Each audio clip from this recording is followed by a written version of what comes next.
Bismillahirrahmanirrahim. Assalamualaikum warahmatullahi wabarakatuh. Video ini saya buat dalam rangka menyelesaikan tugas kuliah ujian akhir semester praktikum UAS praktikum mata kuliah algoritma dan pemrograman 2 yang diampu oleh Bapak Ferry Julianto SSI MSI. Jadi di video ini saya akan menjelaskan tentang kasus yang saya angkat. Jadi dalam pelaksanaan UAS praktikum kali ini saya mengangkat kasus tentang rumah makan Padang, masakan Padang yang ada di kota Banjarmasin. Jadi ini adalah lokasi yang sudah saya ambil dan saya screenshot dari Google Maps. Ini juga sudah saya lakukan pemetaan dan pengukuran jarak sedemikian rupa ya. Dan ini saya akan sebutkan apa-apa saja nama rumah makannya. Baik, di sini ada 10 rumah makan yang saya ambil ya. Mohon maaf ini sedikit ada kesalahan ketik. Jadi yang pertama itu adalah rumah makan Bunga Tanjuang. Yang kedua adalah rumah makan Barito Raya. Yang ketiga rumah makan Kasya Bundo. Yang keempat rumah makan Pancarian Kito. Yang kelima rumah makan Padam Kota Buana. Yang keenam rumah makan Sederhana. Yang ketujuh rumah makan Simampat. Yang kedelapan rumah makan Permata Minang. Yang kesembilan rumah makan Uda Sayang. Dan yang ke-10 terakhir adalah rumah makan Padang Ampera Elo.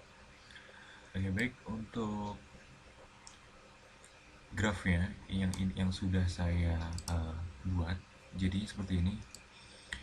Jadi saya juga sudah membuat titik-titik V1, V2, V3, V4, V5, V6, V7, V8, V9, dan V10. Juga ini sudah saya gambarkan tentang jarak-jaraknya antara setiap rumah makan gitu. Dan ini adalah perhitungan secara manual matriks ketetanggaan. Dia seperti ini.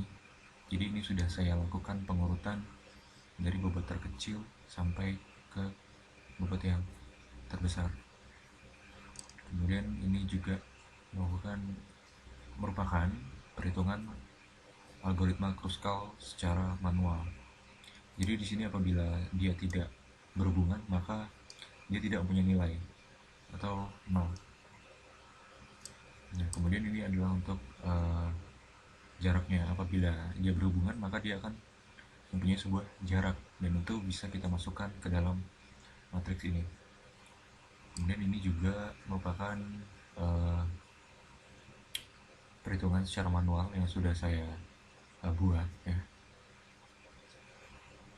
V9, V1 ya, V6 ke V7, V8, V9, V2, V3, V2, V4, V3, V4, V4, V5, V6, V8, V7, V8, V1, V5, V3, V5, V6, V7, V5, V10, V7, V10, V8, V7, V9, dan V1 ke V10. Jadi inilah merupakan perhitungan yang sudah saya buat dan saya lakukan secara manual. Baik, untuk listing program itu seperti ini. Seperti biasa sudah ada include Fstring. Jadi ini library yang digunakan. Kemudian di sini space std, di sini ada kelas Kruskal ya. Kemudian di sini ada deklarasi tipe data. Di sini juga ada array. Kemudian tree di sini menggambarkan pohon. Kemudian di bawahnya di sini ada keterangan, ada fungsi ya. Ini sort page mengurutkan sisi ya. Jadi algoritma Kruskal akan mengurutkan dari sisi yang terkecil ke yang terbesar. Jadi begitu cara kerja dari algoritma Kruskal. Ya, kemudian di baris ke-34 di sini ada sebuah CL. Program ini mengimplementasikan algoritma Kruskal. Kemudian Setelah itu ada see out lagi, kita memasukkan berapa titik graf gitu, banyak titik graf misalnya 10, jadi kita masukkan 10. Kemudian di sini ada inputan. Kemudian di bawahnya lagi kita bisa memasukkan berapa jarak antara setiap titik yang ada. Jadi misalnya dari V1 ke V2 jaraknya 21, kita tulis 21 begitu. Kemudian di bawahnya, oh ya, dan ini kita akan memasukkan jarak setiap titik dari yang terkecil hingga yang terbesar. Kemudian di baris ke-41 di sini ada sebuah perulangan for, ya, perulangan for. Sini integer, apabila i sama dengan 1, i kurang dari sama dengan n, maka i plus plus. Jadi dia akan menginputkan lagi gitu. i di set sebagai 1 gitu nilainya. Kemudian di sini juga ada fungsi dari grafnya. Di sini ada pemilihan kondisi. Kemudian di sini adalah source code yang membahas atau berfungsi untuk menjalankan algoritma Kruskal. Ya. Kemudian apabila sudah, aplikasi ini akan memberikan atau menampilkan informasi yang kita butuhkan setelah kita memasukkan berapa banyak titik grafnya dan berapa jarak antara setiap sisi dari yang terkecil ke yang terbesar begitu. Kemudian di sini tentang yang dipakai ini akan muncul di keterangan gitu. Kemudian ini ada tree untuk pohon, graph edge, sisi graph. Oke. Dan di sini juga ada perulangan sama seperti di atas, return untuk mengembalikan program. Dan di sini juga ada deklarasi lagi dari Kruskal, baca graph, dan sistem pause untuk menghentikan program. Oke. Untuk hasil runningannya akan seperti ini.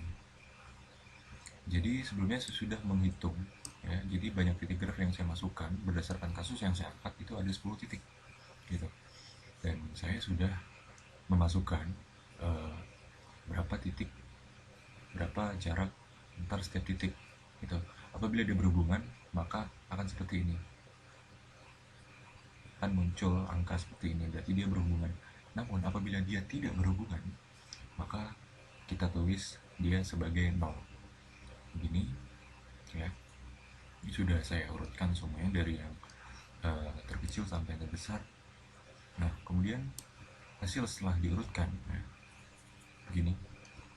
Jadi algoritma ini sama seperti yang sebelumnya, dia cara kerjanya adalah mencari jarak terpendek atau rute terpendek berdasarkan sisi-sisi yang sudah kita urutkan begitu. Jadi di sini dia akan menghitung ya dan mencari berapa sih yang terpendek gitu. Kemudian di bawahnya ada keterangan tentang rentang yang dipakai. Rentang yang rentang yang dipakai yang masuk ke pohon ada 9, 10, 5, 6, 6, 7, 8, 9, 2, 3, dan 24. Kemudian ada keterangan lagi bahwa jika 3 dan 4 dimasukkan maka terbentuk siklus, jadi dihapus atau dilakukan penghapusan. Kemudian di bawahnya ada lagi rentang yang masuk ke pohon adalah 4, 5, 7, 8, 1, dan 4. Kemudian 3 atau 5 ini dimasukkan maka terbentuk siklus, jadi dihapus. Kemudian 5, 10 juga dihapus, 7, 10, 7, 9, dan 1, 10 juga dihapus. Jadi ini adalah hasil perhitungan melalui program yang sudah dibuat sebelumnya begitu. Kemudian untuk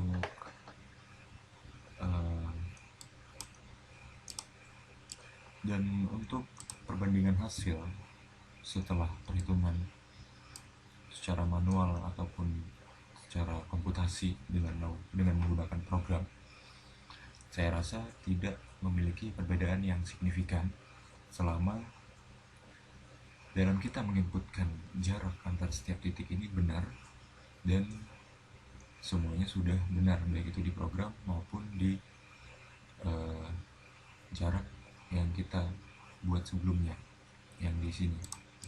Jadi saya bisa mengambil kesimpulan bahwa tidak terdapat perbedaan yang signifikan di antara dua metode atau dua cara perhitungan, baik itu secara manual maupun secara komputasi atau dengan menggunakan program.